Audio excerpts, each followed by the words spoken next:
veja, tudo isso seria, no mínimo, um conjunto de coincidências muito difícil de engolir, né?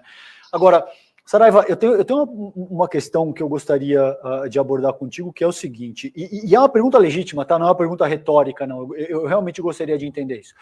Os profissionais da Receita, eles são autoridades policiais, certo? Essa é a primeira pergunta, me corrige, por favor, se eu estiver errado.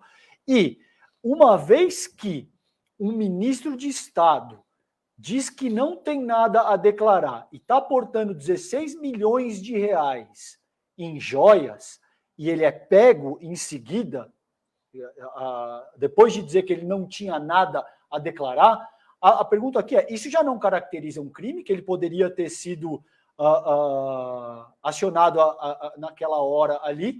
Porque se você é um cidadão comum, e você para na alfândega, e você diz que não tem nada a declarar, e em seguida você é pego com algo que vale 16 milhões de reais, você vai ter algum problema, não vai, delegado? Primeiro, eles não são policiais, são atividades diferentes, mas que são paralelas. Fizeram a parte deles, na fiscalização, autuaram. Agora, numa hipótese que não é essa, digamos que poderia se caracterizado, sim, uma prisão em flagrante. Não sei se naquele caso concreto, que só quem estava ali na hora sabe as circunstâncias exatas, feitas todas essas ressalvas, a depender do entendimento, porque a prisão em flagrante eles poderiam ter feito. Se fosse o caso, acredito que se fosse, teriam feito. Então, não pode restar dúvida, e ali pode ter surgido alguma dúvida sobre a legitimidade daquilo. Por exemplo, poderia ser um presente mesmo, poderiam estar aguardando uma confirmação do governo da Arábia Saudita. Então, isso tira assim, vira a proteção das autoridades públicas. Ela, por mais que coragem que tenha o servidor, ele sempre fica em algum grau inibido, porque ele não tem como, ele fica num beco sem saída. Eu acho que ali eles fizeram o máximo possível dentro das circunstâncias que se apresentaram para eles. E esse fato... Agora, por que um governo estrangeiro deu tanto dinheiro, né,